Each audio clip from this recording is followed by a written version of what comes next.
El olor a carne quemada aún persistía en las fosas nasales del coronel Daniel Radescu, mientras observaba al hombre que obviamente estaba al otro lado de la mesa de interrogatorio.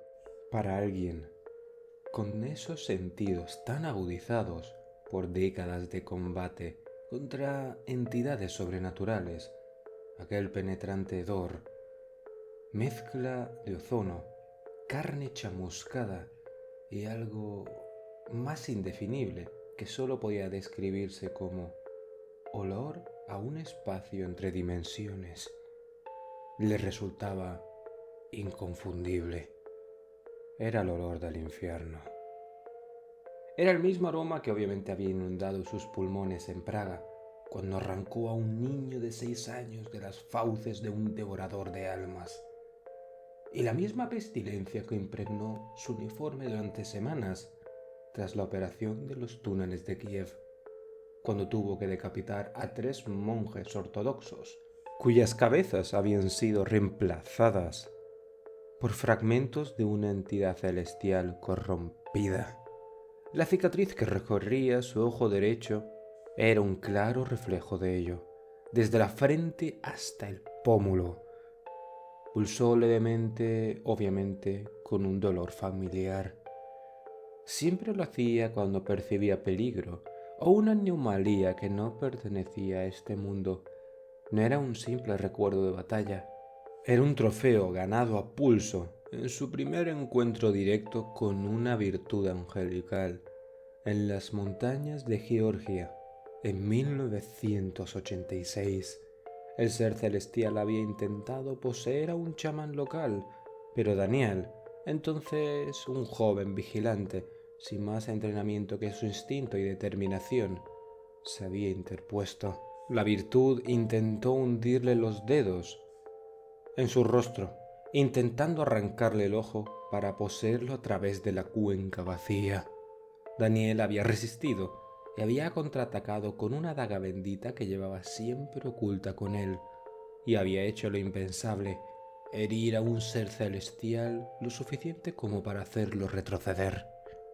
La cicatriz que dejó aquel dedo celestial no era solo un recordatorio de la batalla, era un detector sobrenatural que vibraba ante proximidades de lo imposible.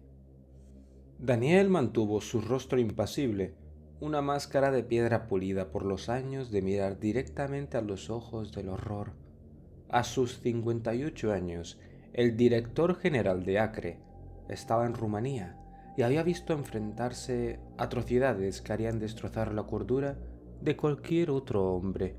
Había estrangulado con sus propias manos a un diplomático francés en Marsella cuando descubrió que su cuerpo albergaba una larva de Moloch. Había enfrentado en duelo singular al príncipe infernal Valefar en los túneles de Praga, armado solo con su espada, cuyo metal había sido templado con la sangre de 7 personas voluntarias. La batalla había durado 7 horas. Los túneles habían quedado parcialmente derretidos por el calor infernal, y Daniel había emergido arrastrándose. 3 costillas rotas, quemaduras de 3er grado por el 70% de su cuerpo y la cabeza decapitada del príncipe demoníaco demostraba quién había ganado el duelo. En 2015 había exorcizado personalmente a 3 miembros del Parlamento Europeo cuando se descubrió que albergaban fragmentos de un trono angelical corrompido.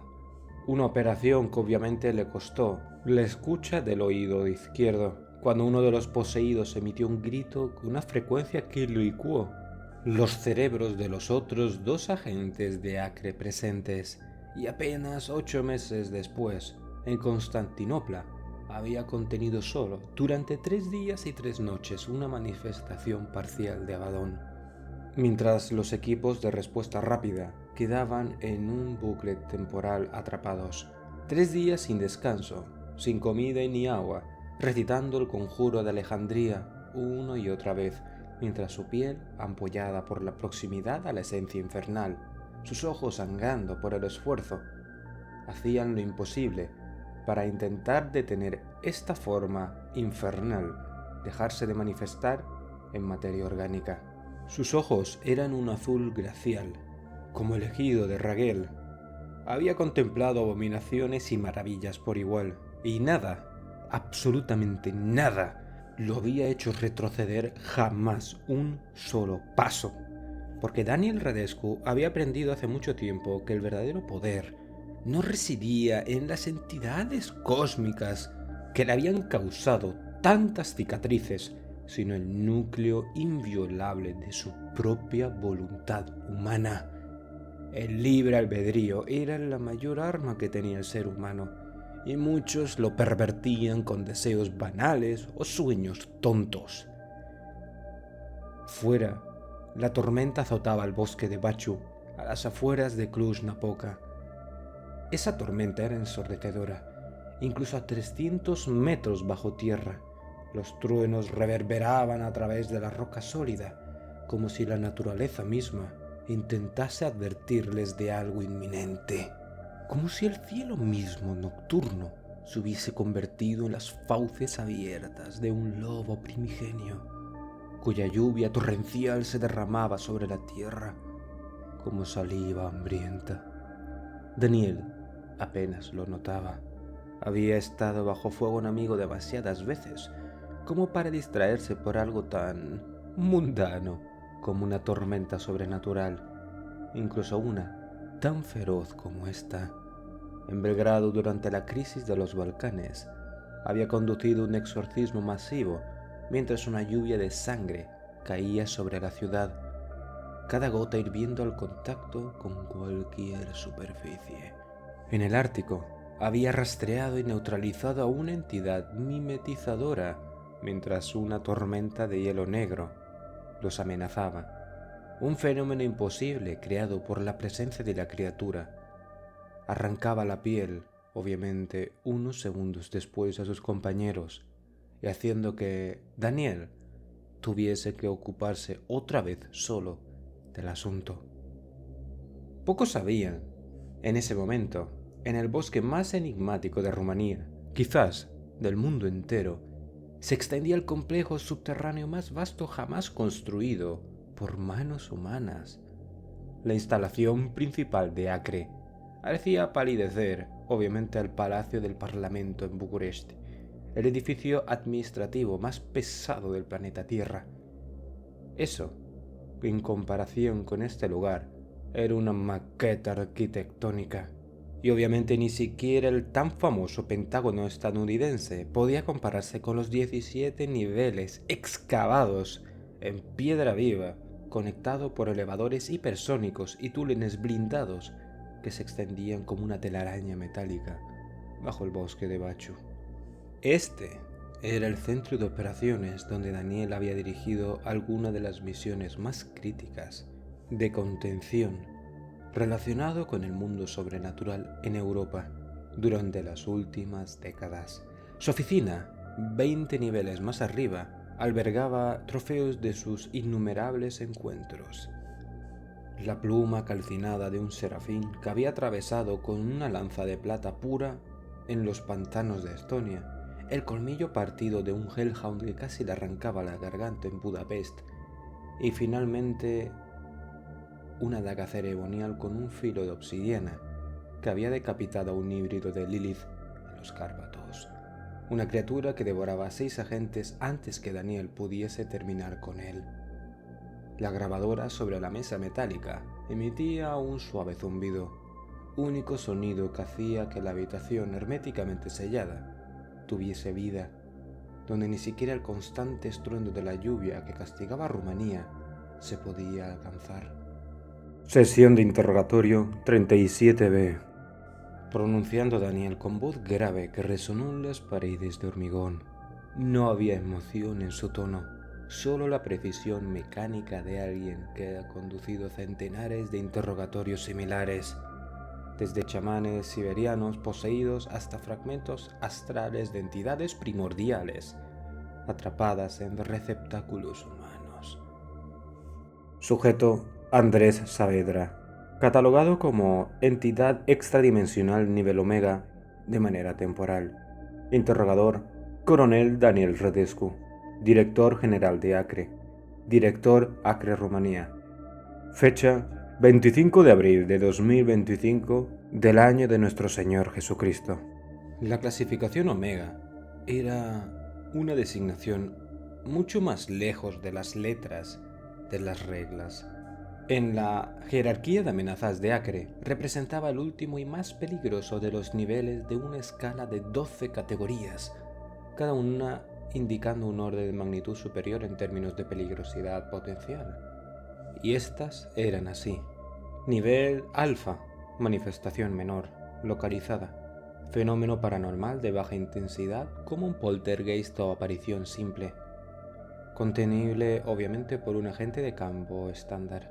Nivel Beta, entidades conscientes de limitado poder, demonios menores, espíritus vinculados a objetos o residuos psíquicos intensos. Requiere un equipo de 3 agentes de campo estándar. Nivel Gamma, fenómeno de alcance regional, alteraciones climáticas sobrenaturales, influencias psíquicas colectivas y portales dimensionales menores.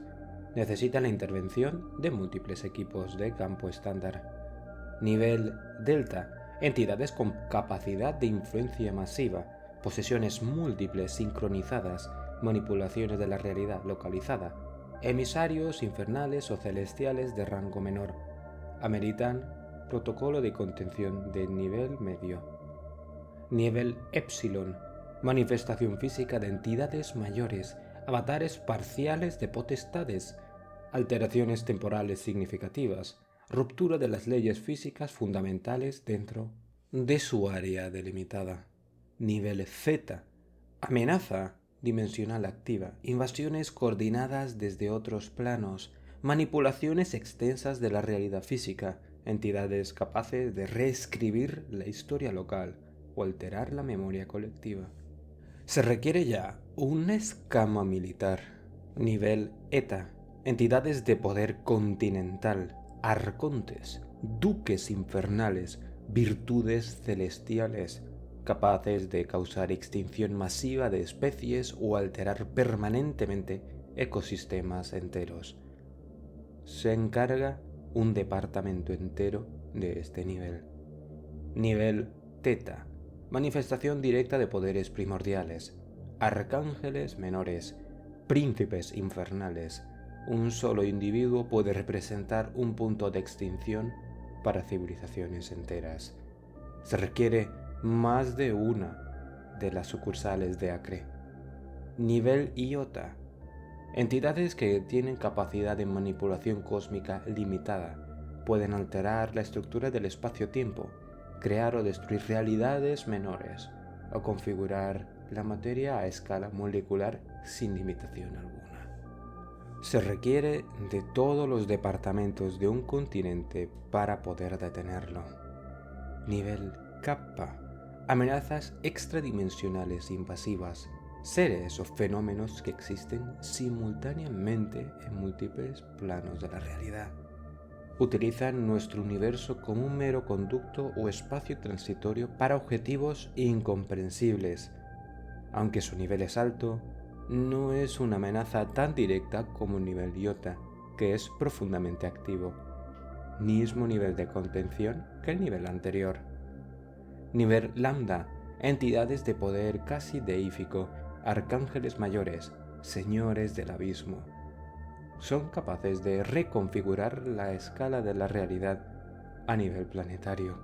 Una sola manifestación podría provocar la extinción de la especie humana sobre la Tierra. Nivel Omega, categoría final. Entidades o eventos que representan el apocalipsis, el fin de la realidad como la conocemos. Incluye manifestaciones completas de entidades primordiales, colapsos dimensionales irreversibles o seres capaces de reescribir las leyes fundamentales del multiverso.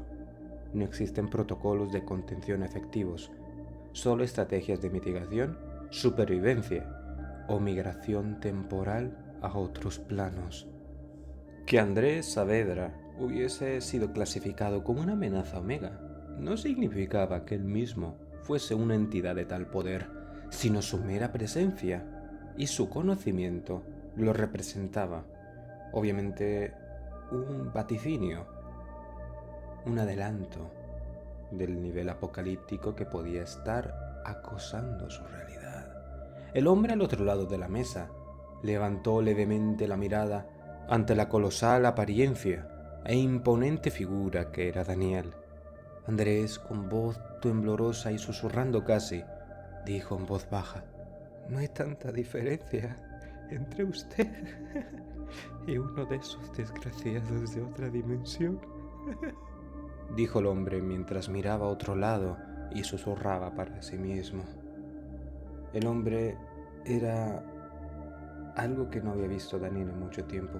Esa cualidad vacía de personas que habían sobrevivido a masacres sobrenaturales y veteranos de guerras que obviamente estaban tocados psicológicamente. Pero había algo más en esa locura, algo que formaba una luz fluorescente en sus ojos y hacía que sus ojos dejasen de ser pozos sin fondo que habían contemplado el vacío demasiado de cerca. Daniel había interrogado a sectarios demonólatras que se habían arrancado los párpados para no dejar de contemplar a sus amos infernales ni un solo segundo. Habría mirado los ojos de niños cuyas almas habían sido parcialmente consumidas por entes dimensionales hambrientos, dejando atrás solo cáscaras vacías que imitaban comportamientos humanos solo como un eco. Había sostenido la mirada de un papa poseído durante 6 horas ininterrumpidas, un duelo de voluntades que terminó con la entidad angelical corrupta retrocediendo y el pontífice rogando que lo matara por no volver a ser un receptáculo involuntario. Ninguno de ellos había conseguido hacerle sentir más que una fría curiosidad profesional, o en los peores casos, una furia controlada que había canalizado en presencia letal. Algo en la mirada de ese hombre, sin embargo, algo en esa quietud absoluta con la que lo observaba, le hizo reconsiderar momentáneamente su próxima acción. No era miedo lo que lo sentía. Daniel había olvidado esa emoción hace décadas, sino reconocimiento. Estaba ante alguien que había visto el fin de todas las cosas y había sobrevivido para contarlo. ¿Sabe usted lo que se siente cuando la piel se desprende de los huesos, señor Rodescu?, dijo el hombre con un susurro áspero, como el roce de hojas secas contra lápidas antiguas. ¿Sabe lo que se siente cuando se observa seres amados desgarrarse mutuamente la carne mientras sus bocas sonríen con un éxtasis perverso?, dijo el hombre, mientras la cordura casi abandonaba su cuerpo, dejándole salir una profunda sonrisa perversa. Daniel mantuvo una expresión impenetrable. Había interrogado a entidades que habían intentado escudriñar su mente con preguntas similares, buscando fisuras en su armadura psicológica. Ninguna las había encontrado jamás. No porque no existiera, no, sino porque Daniel había aprendido a compartimentar sus traumas, a convertirlos en armas, en herramientas, en meros recursos tácticos. Sí, lo sé perfectamente. En Belgrado, presencié cómo una entidad de la octava esfera convertía a una familia entera en un nido de carne fusionada donde cada miembro permanecía consciente mientras devoraba y era devorado simultáneamente, regenerándose otra vez el ciclo en una eterna autofagia. En el Cairo, neutralicé personalmente a 7 niños poseídos por fragmentos de un dominicano caído. Sus cuerpos ardían desde dentro mientras cantaban himnos celestiales con voces angelicales. Malditos hipócritas. Sus padres, paralizados por la belleza del sonido, no podían evitar acercarse mientras veían cómo la carne de sus hijos se carbonizaba. Tuve que romperles el cuello uno por uno mientras sus ojos me agradecían el alivio. Así que cállate. Mira esto. ¿Sabes lo que es? Una caja de confesión absoluta, señor. Un artefacto de la tercera esfera. Correcto. Lo obtuve de una dominación. Me enfrenté a ella en combate singular. Así que ahora te lo diré una vez más y no me voy a repetir. Te voy a preguntar algo y vas a hablar. El mensaje, pese que Daniel lo mezcló un poco con arrogancia para asustar a Andrés, cosa que funcionó a la perfección, era un guerrero que no perdía el tiempo. Incluso alguien que se había enfrentado y vencido entidades, era más que notorio que lo que decía este hombre era serio. Señor, yo no he venido a ser interrogado. He venido a advertirles. He venido a mostrarles lo que vi antes de que mi realidad se partiese en 1000 fragmentos. He venido a salvarlos.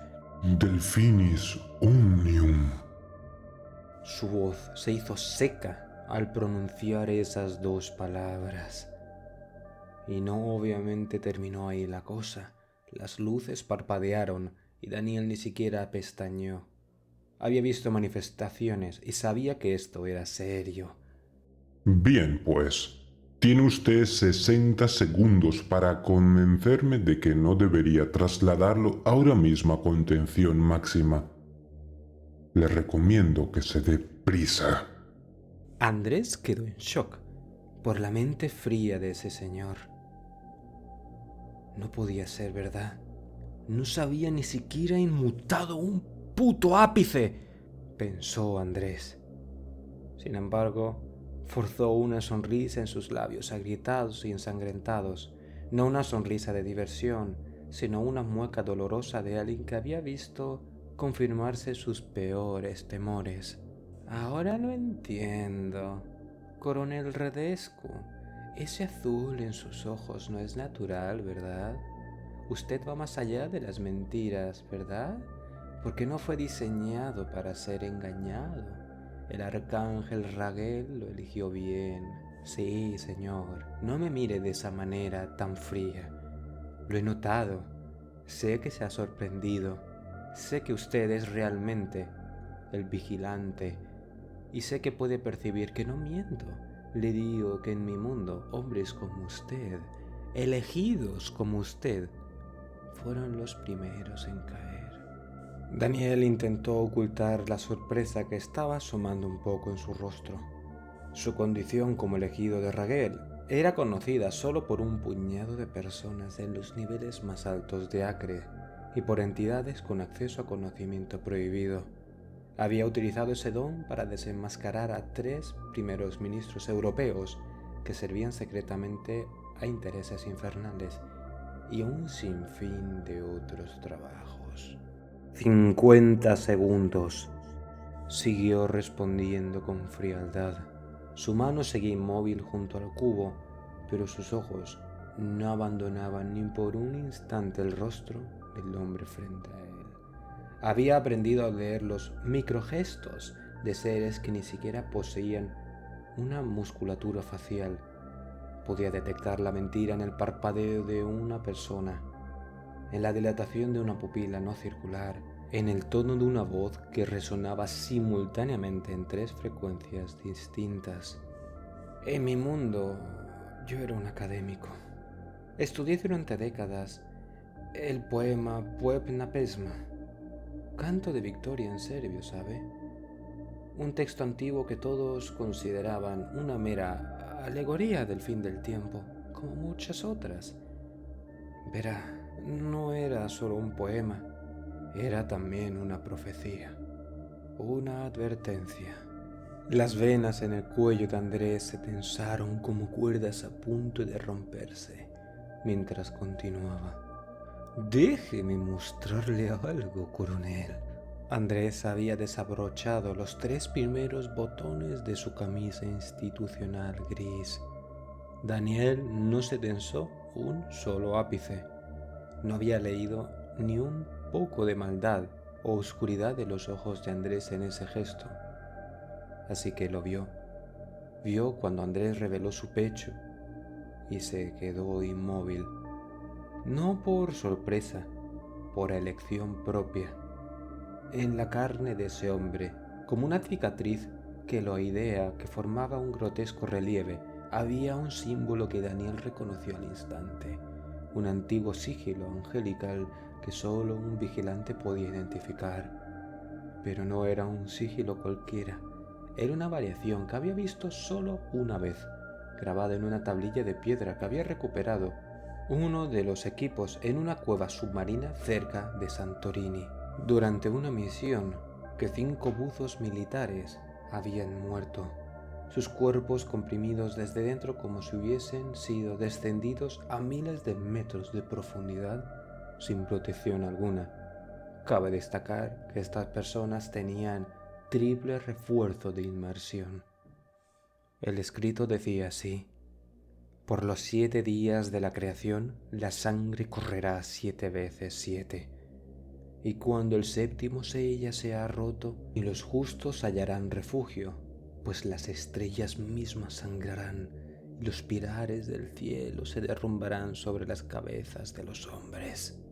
Eso fue lo que leyó Daniel mentalmente. Reconoció el pasaje inmediatamente, pero no de los archivos de Acre, sino de traducciones que había hecho él, de fragmentos que había encontrado alrededor del mundo. Sin embargo, la voz a Daniel no le tembló. Le quedan 30 segundos.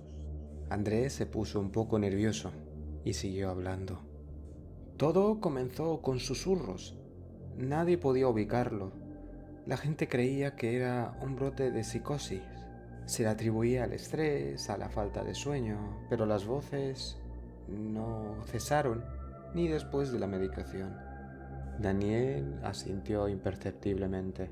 No necesitaba informes oficiales para confirmar ese fenómeno.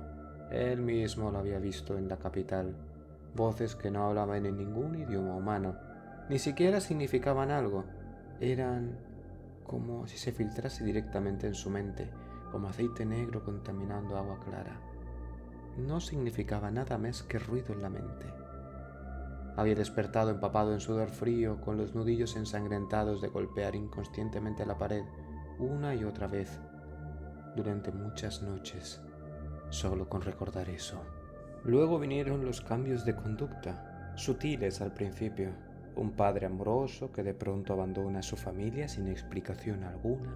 Una enfermera que dedicaba todo su amor al paciente empezó a disfrutar del sufrimiento de los mismos. Un sacerdote que susurraba blasfemias durante la comunión. La luz volvió a parpadear, más profundamente esta vez.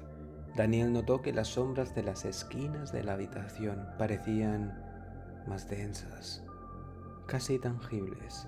Había presenciado fenómenos similares durante manifestaciones de entidades umbráticas, seres nacidos en la oscuridad, seres que precedieron el hágase la luz bíblico.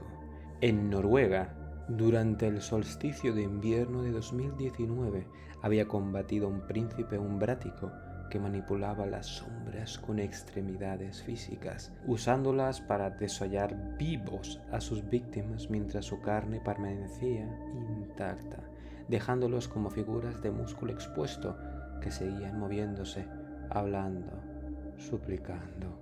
Con un movimiento sutil desabrochó el botón que aseguraba la funda de su arma reglamentaria.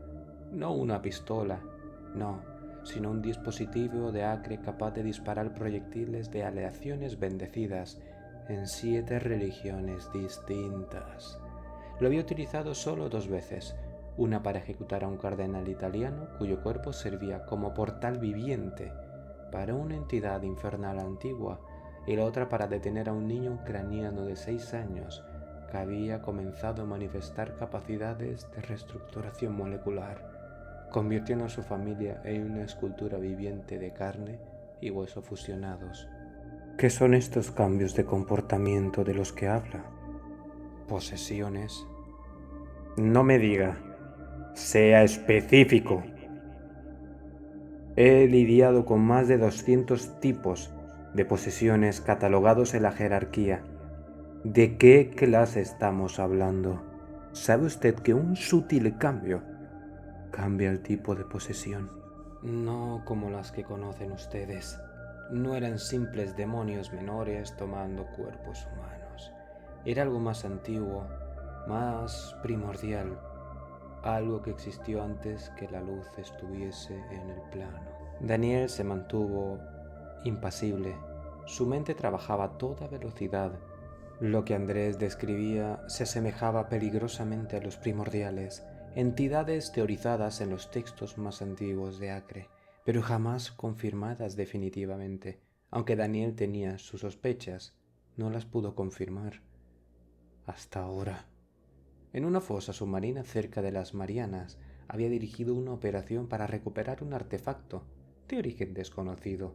Los 3 submarinistas que lograron tocarlo regresaron completamente catatónicos, excepto por momentos aleatorios en que hablaban simultáneamente en una lengua imposible que hacía sangrar sus oídos. Y antes de que el último muriese, dibujó un símbolo repetidamente, similar al que Andrés había tallado en su piel. En nuestro mundo las grandes religiones creían luchar entre sí. Los musulmanes se creían que tenían la verdad absoluta, de que su profeta los hacía inmunes a los infieles. Los cristianos creían que no importaba lo que pensasen los musulmanes, que sería Jesús el que al final sería el último profeta. Los budistas, en su falso ego de creerse neutros, se aislaron de todo. Creían que eran superiores a los demás, de que no necesitaban a nadie, y con eso se corrompieron. Falsos mesías surgieron en cada fe, prometiendo salvación mientras sembraban discordia, y la gente comenzó a hacer cosas a sus vecinos, a sus familiares, rituales que ni siquiera tenían sentido en la superficie, pero que seguían un patrón invisible, formaban un vasto diagrama arcano que abarcaba continentes enteros, tanto para los buenos como para los malos. ¿Y cuál fue el desencadenante, Andrés? La guerra, coronel. La guerra que siempre ha existido, pero que ustedes han olvidado. Un conflicto que comenzó antes que el tiempo fuese tiempo, antes de que existiesen los mortales. La guerra eterna entre el cielo y el infierno. Pero esta vez fue diferente. Esta vez ambos bandos decidieron que la tierra era un campo de batalla y nosotros éramos más que obviamente sus peones. Daniel había participado en escaramuzas de esta guerra eterna, no como espectador distante o analista de informes, sino como combatiente directo en las trincheras más sangrientas de un conflicto invisible para la mayoría de los mortales. En Damasco había presenciado el choque entre un principado y un conde infernal, una batalla que a los ojos de los testigos comunes parecía simplemente una tormenta de arena particularmente violenta. Daniel, con sus sentidos agudizados por la naturaleza de vigilante, había visto la verdad: 2 titanes etéreos desgarrándose mutuamente sobre las ruinas antiguas, utilizando la energía vital de las ruinas donde aún seguían viviendo fantasmas, escuchando viejas glorias, y los pobres transeúntes como si fuesen combustible para sus ataques. Había intervenido utilizando un artefacto de Acre para crear una barrera de contención que al menos salvase a los civiles, aunque no pudo evitar que 3 edificios históricos quedaran reducidos a cenizas que se elevasen obviamente en una espiral hacia el cielo como una plegaria blasfema. En las montañas del Cáucaso, durante lo que oficialmente se registró como un desastre natural, había sido testigo de una batalla entre un querubín y 7 duquesas infernales. El ser celestial manifestó que una rueda de múltiples ojos llameantes dentro de otra rueda había causado que obviamente la gravedad se invirtiese en un radio de 2 kilómetros. Las entidades infernales se movían como sombras líquidas con rostros de belleza imposible y extremidades que terminaban en garras de cristal negro. Habían respondido transformándose, obviamente, el aire en ácido contra el querubín. Daniel atrapó en la zona cero con un equipo de obviamente 5 agentes. Había tenido que refugiar a su unidad en una cueva sellada con símbolos de protección, mientras fuera la batalla convertía un bosque milenario en un paisaje de pesadilla, donde los árboles gritaban con voces humanas y la tierra se abría en heridas que sangraban magma. ¿Está diciéndome que ángeles y demonios deliberadamente ¿Libraron una guerra abierta en este mundo? No, coronel. Estoy diciéndole que ángeles y demonios libraron una guerra usando a los seres humanos como recipientes, como armas, carne de cañón. Estoy diciéndole que las entidades celestiales e infernales nos poseían a voluntad, sin nuestro consentimiento, para usarnos en la batalla. A la mierda el libre albedrío, coronel, dijo Andrés frustrado de que Daniel no lo entendiese, pero él sí lo entendía. ¿Es usted consciente que lo que describe viola el pacto de separación, verdad? Exactamente, coronel. El pacto fue roto, deliberadamente roto, y las consecuencias fueron catastróficas. Daniel por una vez dejó de poner las manos en la mesa y acarició su mentón pensativo. Como vigilante de Raguel había jurado defender el pacto, no por reverencia ciega, sino porque entendía perfectamente lo que ocurriría si las barreras entre reinos colapsasen completamente. Había visto microcosmos en ese escenario de incidentes clasificados como rupturas contenidas, eventos donde las reglas normales de interacción entre planos se suspendían brevemente en áreas limitadas. ¿Quién lo rompió primero entonces?, dijo Daniel cuidadosamente. La pregunta del millón. Cada bando acusa al otro. El infierno afirma que el cielo había realizado posesiones no consensuadas primero, obviamente como medida de prevención contra profecías apocalípticas. El cielo insiste en que el infierno había colocado semillas demoníacas en fetos humanos, creando híbridos desde el nacimiento.